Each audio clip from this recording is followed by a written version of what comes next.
Hello दोस्तों, कैसे हो आप सब। उम्मीद है बहुत अच्छे होंगे। स्वागत करती हूँ मैं आपको फिर से एक नए वीडियो में। तो गाइज, आज का जो टॉपिक है वो बहुत ज़्यादा इम्पोर्टेंट है। बहुत अहम टॉपिक में मैं आज का वीडियो स्टार्ट कर रही हूँ आप लोगों के सामने। तो कोई बात नहीं होता, मैं ऐसे ही बना लूँगी, ठीक है। आ जाओ।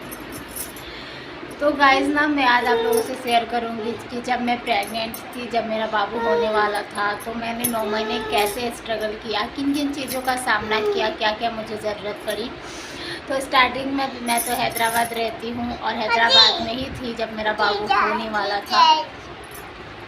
तो जो हुआ था ना, तो मुझे कुछ भी आइडिया नहीं था, क्योंकि मेरा फर्स्ट प्रेगनेंसी था। और फर्स्ट प्रेगनेंसी में आपको पता है कि बहुत ज़्यादा नर्वस ही फील होता है और हम बहुत ही डरते रहते हैं चीज़ों को लेकर। कुछ ज़्यादा नॉलेज नहीं रहता है हमें।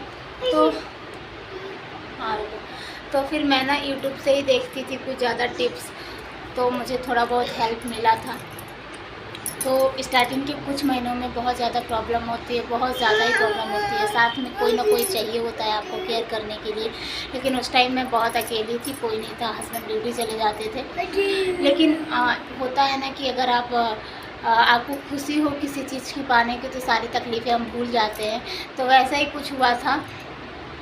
तो मेरा प्रेगनेंसी का जो स्टार्टिंग मंथ था ना, वो बहुत ही डिफ़िकल्ट था, बहुत ही स्ट्रगल था मेरे लिए।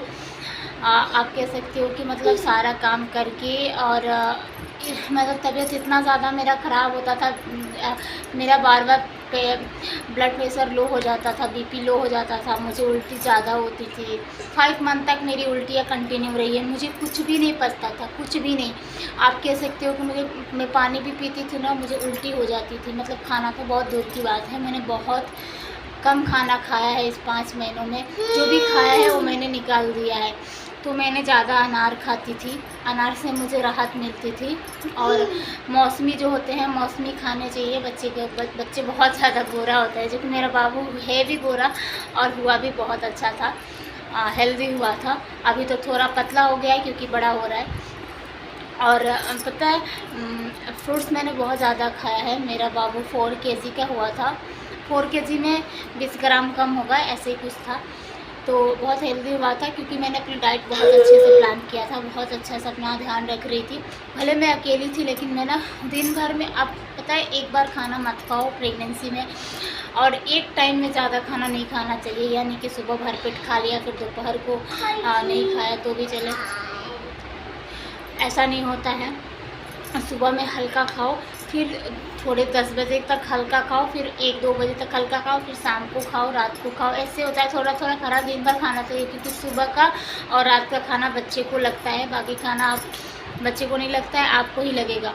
तो ये सारी चीज़ों का आपको प्रेगनेंसी में बहुत ज़्यादा ध्यान रखना है। 3 मंथ तक, हाँ, जो लड़की होती है उसको 3 मंथ में मतलब पेट में चलने लगता है, तो 3 मंथ तक आपको ध्यान रखना है।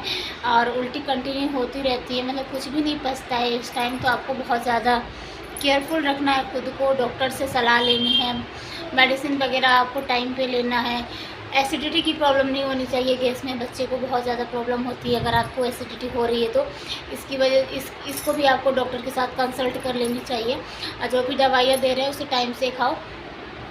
6 मंथ में मैं अपनी गांव चली गई थी। तो गांव चली गई थी तो वहाँ पे थोड़ी बहुत हेल्प थी, मेरी सासू माँ मेरे साथ रहती थी। और उसके बाद जब मेरी सासू माँ, जब मेरा उनके यहाँ शादी हो पड़ रहा था, तो वो चली गई थी। फिर 8 मंथ में मुझे बहुत ज़्यादा तकलीफ़ होती थी, फिर से मेरी उल्टियाँ स्टार्ट हो गई थी। फिर मतलब कुछ भी नहीं पच रहा था, बीपी मेरा लो हो गया था।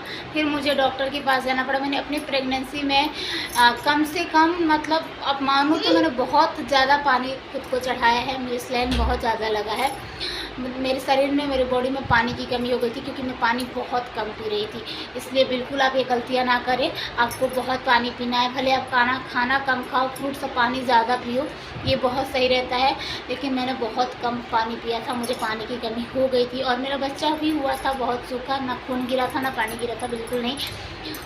स्टार्टिंग में कुछ नहीं हुआ था, क्योंकि जब डिलीवरी का टाइम आता है तो पानी खून का वो होता है, लेकिन नहीं हुआ था मुझे बच्चा बहुत सूखा हुआ था, और इसकी वजह से मुझे बहुत ज़्यादा पेन भी हुआ था।